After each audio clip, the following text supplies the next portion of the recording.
Deməli, 18 nömrəli testin şərtində deyilir ki, yola paralel istiqamətdə təsir edən qüvvənin cismin getdiyi yoldan asılılığı qrafiki verilmişdir.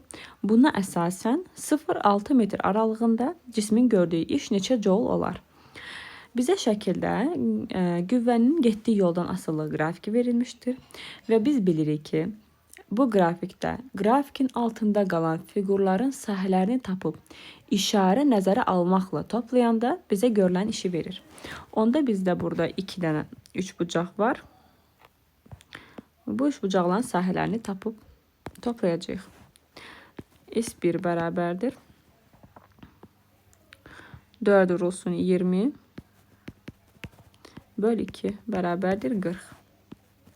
S2 bərabərdir 2 vurulsun mənfi 20 2 böl 2. O da mənfi 20. İndi isə bu tapdığımız sahələri işarə nəzərə almaqla toplayırıq. A bərabərdir S1 üstə gəlsin S2. O da eləyəcək